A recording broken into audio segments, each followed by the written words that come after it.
Bagamat mahusay ang mga pabalat, alam mong mahusay ang pagkakalahad. Mga tunay na ganap, isinulat ng parap. Kaya wag ka nang magulat kung magtutugma lahat, sapagkat ito'y galing sa memorya, isang napaka-importante na istorya. Ito ang aking personal na testimonya, pangontra sa mga ignorante na teorya.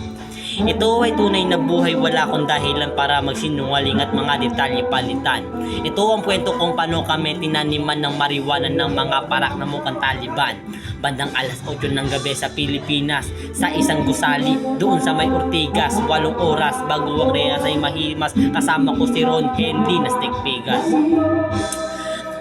May interview kami sa radyo nung gabi na yon tungkol sa marijuana at sa legalisasyon. Pagkatapos namin umalis agad sa istasyon dahil meron pa akong pupuntahang isang okasyon doon sa poblasyon. Birthday daw ni Sean. Yun lang ang alam ko na detalye pa noon. Medyo masama ang panahon, umaambon, kaya tinext ko na si Utol, pumunta ka na ngayon. Humiwalay na si Ron, sumakay ng taxi dahil bukas may recording pa kami ni Clamsy. Utol kong si Idol, sinundo ako sa lobby gamit ang aking Subaru na tunog Ferrari. Saan tayo pupunta? Private daw na party. Yung reception ay isang hotel doon sa Makati. Bata na may cancer, kumunta kanyang daddy. Idol ako ng anak at rap ang kanyang hobby. Pangalan daw ay Sean, walang paki sa money, dahil hanggang handa magbayad kahit magkano si daddy. Lumambot ang aking puso nung una kong narinig. Naawa ako kay Sean, mga luwan ng ilid. Nung nalaman ko nalagay na daw ng bata tagilid. Di nyo kailangan magbayad, pupunta ko sa event. Rekta sa Makati kahit traffic ay kainip.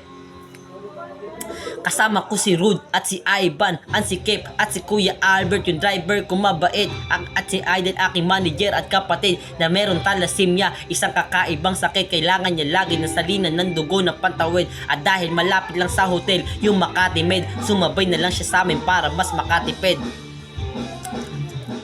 Katabi ko sa backseat si Rudeboy at si Ivan, documentation, security at hype man. Balisiksika kami sa akin likod. Huwag malikot, tatlo kaming lalaki sa likod. Pagdating sa Makati, sakto lang yung timing.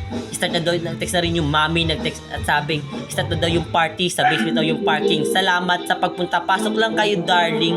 Pagbaba ng kotse, hinanap ko yung main floor. May nagpalitrato sa tabi ng elevator. Idol, pwede favor, baka pwede magpa-picture kasi idol na idol ka talaga nung anak ko na grade 4. Nag-selfie kami dalawa sa kanyang razor at sabay tinutok sa akin yung baril na Terminator. Pero bilang narrator, lagyan natin ng flavor para di halata yung trauma ko na major. What the fuck? Nakakagulantang sang katutak na ninja cap sa amin ang tumambang parang hutang clan. Lagpas ang lumabas sa van. Kala ko pasensya na idol, na pag-utusan lang. Humakbang pa atras at wala nang nagawa. Tinutukan ng bereta sa muka, pinadapa, pinusa sa pilit, pinapatingin sa baba. Mga bulsa namin isa-isa nilang kinapa. Akala ko kidnap o ransom ang sadya, o kaya baka prank lang to na malala lang iya. Nakadapa kami habang napapanood ng aking utol na kasalukuyan nakabukod. May tinabi silang kahon, malakas kanyang kutob na meron ton lamang mga kontrabando sa loob.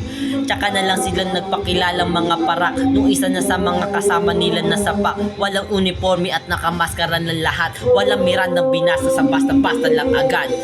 Sikat na hotel at nakakapagtakay. Maraming CCTV, lahat nakapatay. Wala man lang bodycam na nakalagay, at kahit kuha man lang ng cellphone gamit kamay.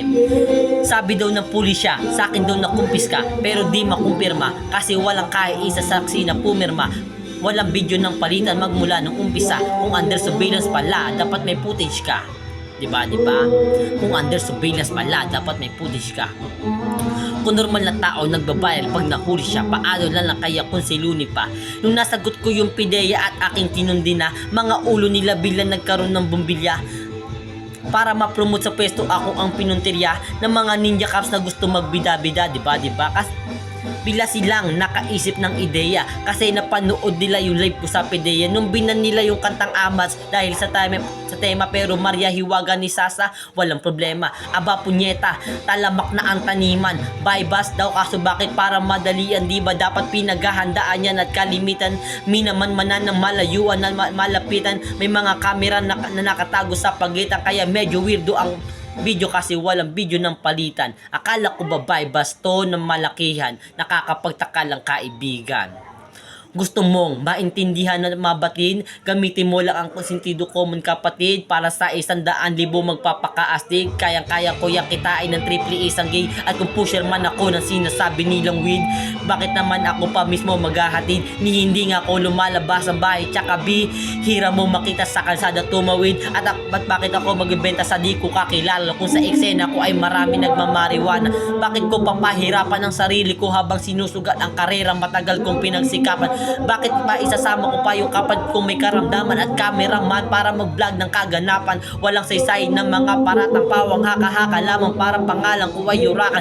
Alam ko meron ako mga paanan na tapakan, ngunit di ko yun sinasadya. Ako ay tao lamang lumika ng paruksakan.